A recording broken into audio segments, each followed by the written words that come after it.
नमस्कार, मेरा नाम शैलेश रंजन है। मैं आपको लेकर आया हूँ रायसीना हिल्स पर। ये वो जगह है जहाँ देश में लोकतंत्र का मंदिर है। मेरे बाएं भी और मेरे दाहिने में संसद भवन। नए संसद का निर्माण हो चुका है और इसके जरिए हम आपको वो कहानी सुनाएंगे जो आपने पहले कभी नहीं सुनी होगी। आज मैं आपको 100 साल पुरानी कहानी भी सुनाऊंगा कि कैसे एक छोटी सी पहाड़ी पर शानदार और दुनिया की सबसे ऐतिहासिक इमारत बनी। 100 साल बाद देश को नई संसद की ज़रूरत क्यों पड़ी और नई संसद में क्या क्या ऐसी चीज़ें हैं जिसके बारे में आपको जानना चाहिए।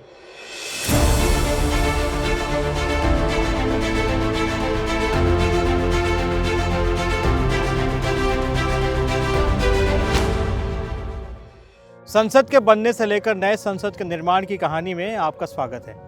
इस एपिसोड में आज हम आपको बताएंगे कि देश के संसद की नींव कैसे पड़ी थी, कैसे उस जगह को चुना गया था जहां आज संसद भवन खड़ा है, उस जगह का क्या नाम था, इसके आसपास में वो कौन सी बड़ी इमारतें हैं जो आज भारत की शान बढ़ाते हैं, कहाँ के पत्थर से संसद का निर्माण हुआ था और लोकतंत्र के इस मंदिर में देश के किस मंदिर के डिज़ाइन को समाहित किया गया था।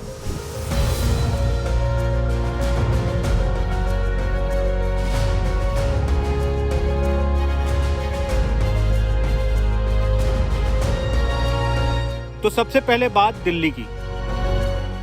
जब अंग्रेज शासन में थे उस दौरान भारत के इतिहास में एक बड़ा टर्निंग पॉइंट आया। ये था साल 1911। इस साल भारत की नई राजधानी तय हुई थी और वो थी दिल्ली। इसके पहले भारत की राजधानी कलकत्ता थी, लेकिन दिल्ली क्यों चुना गया, इसकी दो वजहें थी। पहला, भारतीय परिषद अधिनियम 1909। इसमें भारत में चुनाव प्रणाली के सिद्धांतों को मान्यता मिली थी और दूसरा इसलिए क्योंकि बंगाल विभाजन के बाद कलकत्ता अंग्रेजों के लिए सेफ नहीं रह गया था। वैसे भी दिल्ली शिमला से भी नज़दीक थी, जो कि गर्मी के दौरान राजधानी थी। और भी कई वजह थी दिल्ली को राजधानी चुनने के लिए। दिल्ली को बसाने का काम दिया गया इन दो आर्किटेक्ट्स को, Herbert baker and sir Edwin Lutyens. कुछ साल बाद, बात 1918 की है, यानी आज़ादी से करीब 30 साल पहले, जब ये तय हुआ कि भारत को एक संसद की ज़रूरत है। हालांकि उस वक्त उसका नाम काउंसिल हाउस था। दोनों बड़े आर्किटेक्ट्स हर्बर्ट बेकर और सर एडविन लुटियंस ने संसद भवन को गोल आकार रूप दिया। माना जाता है कि ये गोल आकार मध्य प्रदेश के मुरैना जिले से आया। यहाँ 64 योगिनी का भव्य मंदिर है। इस मंदिर को अगर आप ध्यान से देखेंगे और फिर संसद भवन को देखेंगे तो आपको काफ़ी समानता दिखती है। हालांकि इसका कोई ऐतिहासिक प्रमाण नहीं मिला। दूसरी चुनौती थी ये भवन कहाँ बने। जगह चुनने के लिए कमेटी बनाई गई। अलग अलग तरीके से जगह खोजा गया और आखिर में ये जगह मिली रायसीना की पहाड़ियों में। उस वक्त शाहजहानाबाद के दक्षिण में एक मालचा गांव था और उससे थोड़ी ही दूरी पर 16वीं शताब्दी का एक किला था। इसे पुराना किला कहा जाता था। इन दोनों के बीच में जो जगह थी उसका नाम था रायसीना की पहाड़ियाँ, जिसे आजकल रायसीना हिल्स भी कहते हैं। यही जगह बनी भारत के राष्ट्रपति का घर, संसद भवन और कुछ भव्य इमारतों का नया ऐतिहासिक ठिकाना। इस जगह को पहले समतल किया गया, फिर इसका डिज़ाइन बना और साल 1921 में संसद भवन का निर्माण शुरू हुआ। ये वो वक्त था जब भारत आज़ादी की लड़ाई में आगे बढ़ रहा था। धीरे धीरे देश के लोग बड़े पैमाने पर संगठित हो रहे थे। संसाधनों की कमी के बावजूद लगातार यहाँ काम होता रहा। इस तस्वीर में आप देखिए कि कैसे उस वक्त क्रेन का इस्तेमाल हुआ था और पत्थरों की ढुलाई कैसे होती थी। धीरे धीरे बिल्डिंग तैयार होती गई। आसपास जो दो बिल्डिंगें दिख रही हैं वो हैं नॉर्थ और साउथ ब्लॉक। आज इन दोनों बिल्डिंगों में सरकारी अफसर बैठते हैं और सरकार के सारे बड़े मंत्रालयों के दफ्तर हैं। और जहाँ से ये तस्वीर ली गई है वो आज राष्ट्रपति भवन है, जो उस वक्त वायसराय हाउस के नाम से जाना जाता था। 1925 की इस तस्वीर में आपको संसद भवन लगभग तैयार दिख रहा है और उसके पीछे आबादी भी दिख रही है, यानी दिल्ली बस रही थी। पूरा निर्माण काल करीब 20 साल तक चला था, 1911 से लेकर 1931 तक, जिसमें लुटियंस दिल्ली बनी। अंग्रेजी राज की नई राजधानी 1929 में बनकर तैयार हुई थी और इसका उद्घाटन 1931 में किया गया था। आपको शायद ही पता होगा कि संसद भवन के निर्माण में कितनी लागत आई थी, तो इसका जवाब है 83 लाख रुपए। करीब 100 साल बाद आप अंदाजा भी नहीं लगा सकते कि आज इसकी कीमत कितनी होती। सेंट्रल विस्टा कॉम्प्लेक्स की जो कल्पना उस वक्त की गई थी, उसमें राष्ट्रपति भवन, संसद भवन नॉर्थ और साउथ ब्लॉक और राष्ट्रीय अभिलेखागार जो अब नेशनल आर्काइव्स ऑफ इंडिया के नाम से जाना जाता है। 1931 तक इंडिया गेट और राजपथ दोनों तरफ शानदार पार्क तैयार किए गए थे। उस वक्त जो सेंट्रल विस्टा का पूरा डिज़ाइन तैयार किया गया था उसमें लाल और बेज बलुआ पत्थर का उपयोग किया गया था, जिसका उपयोग 13वीं शताब्दी के बाद दिल्ली की स्मारकीय स्थापत्य के लिए किया गया था। इसमें दिल्ली का लाल किला और हुमायूं का मकबरा शामिल है। तो ये कहानी है संसद भवन, राष्ट्रपति भवन और आसपास की बिल्डिंगों की। अब तक आपने देखा कि देश के संसद की नींव कैसे पड़ी थी, कैसे उस जगह को चुना गया था जहां आज संसद भवन है, उस जगह का क्या नाम था और इसके आसपास में वो कौन सी बड़ी इमारतें हैं जो आज भारत की शान बढ़ाते हैं, कहाँ के पत्थर से संसद का निर्माण हुआ था और किस मंदिर के आकार को संसद भवन के डिज़ाइन में समाहित किया गया था। ये सारी बातें अब तक आप देख चुके हैं। इस एपिसोड में आप देखेंगे कि संसद भवन अंदर से देखने में कैसा है, कितने कमरे बने हैं, किसका क्या महत्व था, सेंट्रल हॉल की अहमियत क्या है और लोकसभा के कारपेट का रंग हरा क्यों है, राज्यसभा के कारपेट का रंग लाल क्यों है, कितने पिलरों पर टिका है ये भवन और क्यों अब ये मरम्मत से ऊपर जा चुका है, क्यों एक नए संसद भवन की ज़रूरत पड़ने लगी। इससे पहले कि हम आपको संसद भवन के अंदर ले चले, कुछ तस्वीरें ये भी देखिए। राजपथ की ये तस्वीर भी आप देख सकते हैं। ये उस वक्त की है जब पहली बार परेड हुई थी, साल 1950 में। आन बान और शान से हर साल 26 जनवरी को गणतंत्र दिवस पर यह परेड आज भी निकलती है। इसके 3 दिन बाद गणतंत्र दिवस का समापन होता है 29 जनवरी को बीटिंग द रिट्रीट के साथ। ये दुर्लभ तस्वीर भी साल 1950 की ही है। अब चलते हैं संसद के अंदर। सबसे पहले जानिए कि इसे बनने में कितना वक्त लगा। इसका जवाब है संसद भवन को बनने में 6 साल लगे थे। इसका निर्माण 12 फरवरी 1921 को शुरू हुआ था और 18 जनवरी 1927 को बनकर तैयार हो गया था। संसद भवन का उद्घाटन उस वक्त के वायसराय लॉर्ड इरविन ने किया था।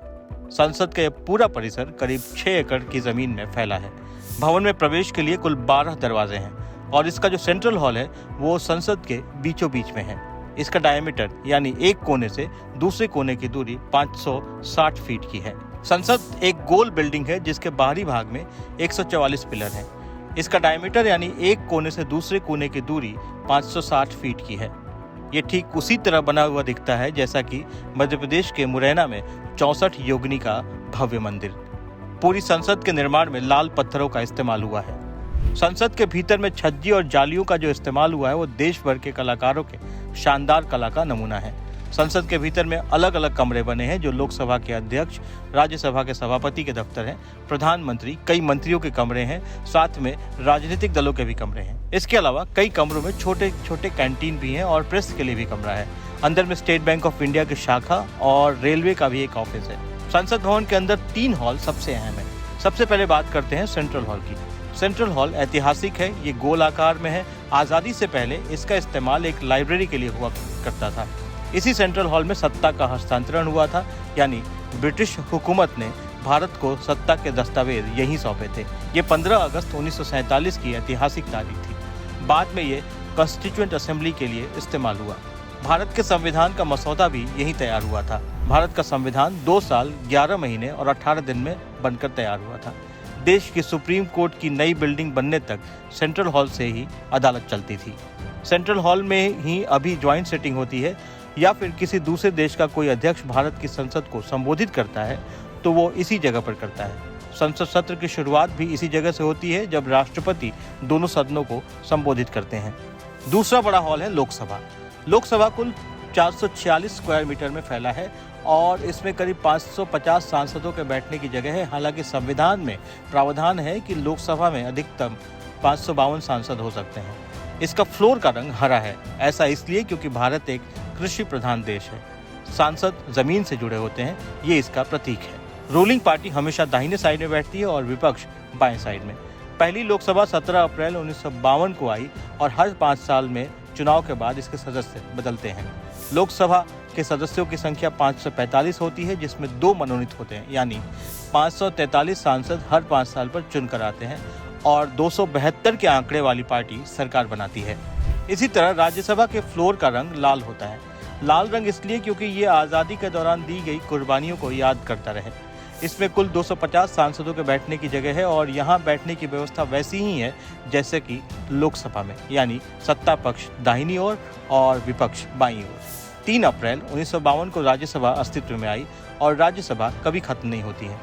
इसके सदस्यों का कार्यकाल 6 साल का होता है और हर साल 1/3 सांसदों का कार्यकाल खत्म हो जाता है। राज्यसभा के सदस्यों की संख्या 250 होती है और इसमें से 12 मनोनीत होते हैं। लोकसभा और राज्यसभा देखने में घोड़े की नाल के आकार के दिखते हैं, यानी अर्धचंद्राकार। संसद की लाइब्रेरी देश की दूसरी सबसे बड़ी लाइब्रेरी है और देश में सबसे बड़ी लाइब्रेरी है नेशनल लाइब्रेरी, जो कि कोलकाता में है। अब आपको जानना चाहिए कि करीब 100 साल पुरानी हो चुकी इस बिल्डिंग में क्या क्या कमियां हो गई थी।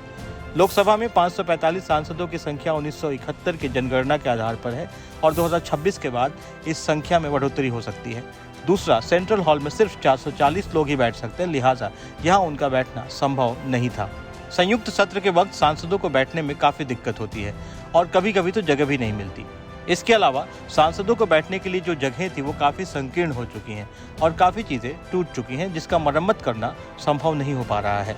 पानी के पाइप खराब हो रहे हैं, सीवर लाइनों, air conditioning, fire services, CCTV, audio video system जैसी सेवाओं को यहाँ उपलब्ध कराने में जगह जगह सीलन आ गई है, क्योंकि ये मूल रूप से नहीं थे। हाउस के अंदर जो ऑडियो सिस्टम लगे हैं वो पुराने और ख़राब हो गए हैं। जब ये बिल्डिंग बनी थी उस वक्त दिल्ली भूकंप को लेकर जोन 2 में थी और अब खतरा ज़्यादा हो गया है। दिल्ली जोन 4 में जा चुकी है। जिस हिसाब से कर्मचारी बढ़े उस हिसाब से व्यवस्था नहीं बढ़ी, इसलिए उनके बैठने में भी दिक्कत हो रही है। कहते हैं जैसे हर इंसान की एक उम्र होती है, ठीक उसी तरह से हर ऐतिहासिक धरोहर की भी एक उम्र होती है। संसद भवन की जगह पर एक नए भवन की जरूरत लगातार महसूस हो रही है। अब तक आपने संसद का इतिहास देखा, अब उसका वर्तमान और भविष्य देखेंगे। भारत की नई संसद आज़ाद भारत के सबसे नायाब चीज़ों में से एक है। सबसे पहले जानिए कि नई संसद में क्या क्या है। आपको ये भी बताएंगे कि नई संसद की क्या ज़रूरत थी, कैसे ये संसद पुरानी संसद से अलग है और क्या क्या इसमें नया है, कैसे भारत ने इसके निर्माण में बड़ी से बड़ी चुनौतियों को दरकिनार कर दिया।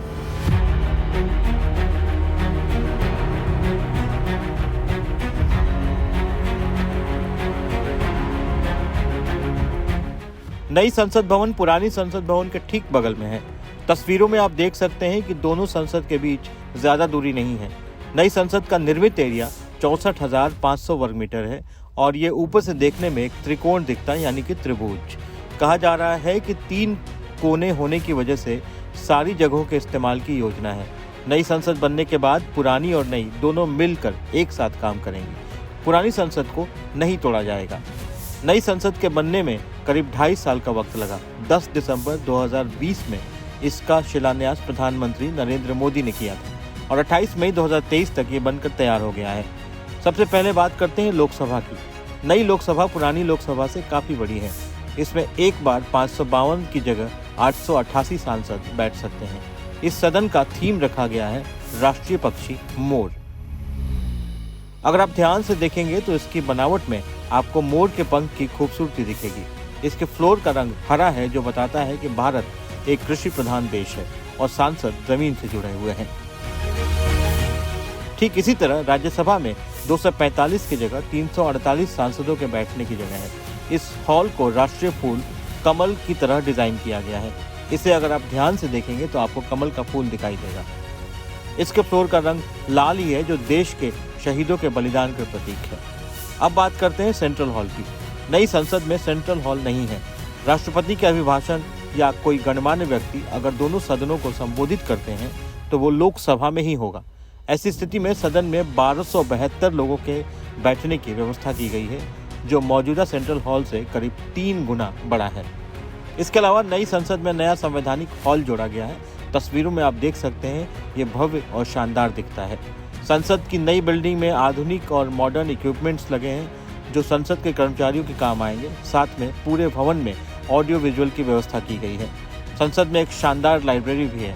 एक सेंट्रल लाउंज भी बनाया गया है और विकलांगों के लिए अलग से व्यवस्था की गई है। नई संसद भवन के निर्माण में 862 करोड़ रुपए की लागत का अनुमान है। वैसे 100 साल पुरानी संसद के निर्माण में उस वक्त सिर्फ 83 लाख रुपए लगे थे। देश की नई संसद के उद्घाटन के बाद आपके मन में ये सवाल उठ रहा होगा कि ऐसा क्या है जो पुरानी संसद में नहीं था और नए में है। या फिर दोनों भवनों के बीच क्या क्या अंतर है। हम आपको एक एक करके बताते हैं कि दोनों भवनों के बीच में क्या क्या अंतर है और क्या नया है।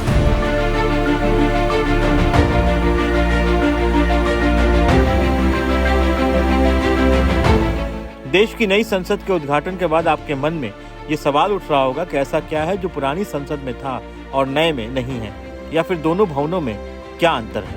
हम आपको एक एक करके बताते हैं कि दोनों भवनों में क्या क्या अंतर है। पुरानी संसद का निर्माण 1927 में खत्म हुआ था और नई संसद का निर्माण 2023 में, यानी दोनों के बीच करीब 96 साल का अंतर है। एक वक्त में मुश्किल से क्रेन की व्यवस्था हो पाती थी, आज तमाम आधुनिक सुविधाओं से लैस निर्माण होता है और नई संसद में भी वही हुआ है। आपको हम 5 बड़े अंतर बताते हैं जो संसद के दोनों भवनों के बीच में है। पहला अंतर है लोकसभा में सांसदों के बैठने की संख्या पर। पुरानी लोकसभा में 552 सांसद बैठ सकते थे, लेकिन नई लोकसभा में 888 सांसदों के बैठने की जगह है और नए सदन में आधुनिक सुविधाएं भरपूर हैं। नई लोकसभा राष्ट्रीय पक्षी मोर के ऊपर डिजाइन किया गया है। दूसरा अंतर है राज्यसभा में सांसदों के बैठने की संख्या पर। पुरानी बिल्डिंग में राज्यसभा में 245 सांसदों के बैठने की जगह थी, लेकिन नई बिल्डिंग में राज्यसभा में 348 सांसद आराम से बैठ सकते हैं। इस सदन को भी एक नए तरीके के थीम राष्ट्रीय फूल कमल से सजाया गया है। तीसरा अंतर है नई संसद में सेंट्रल हॉल नहीं है। पुरानी संसद में सेंट्रल हॉल में 440 सांसदों के बैठने की जगह थी और इसकी ऐतिहासिक अहमियत भी थी। नई संसद में सेंट्रल हॉल लोकसभा में ही है और इस हॉल में 1272 लोग बैठ सकेंगे। चौथा अंतर है दोनों बिल्डिंगों की सुरक्षा का। नई बिल्डिंग को पूरी तरह से भूकंप रोधी बनाया गया है, जबकि पुरानी बिल्डिंग में ऐसा नहीं था। उस वक्त दिल्ली जोन 2 में थी, लेकिन अब जोन 4 में है। पांचवा अंतर है नई बिल्डिंग में एक सेंट्रल लॉन्ज और एक कॉन्स्टिट्यूशनल हॉल जोड़ा गया है। पुरानी संसद में ये दोनों ही नहीं थे, लेकिन उसमें सेंट्रल हॉल था। इसके अलावा नई संसद में आधुनिक ऑडियो विजुअल सिस्टम भी लगाए गए हैं।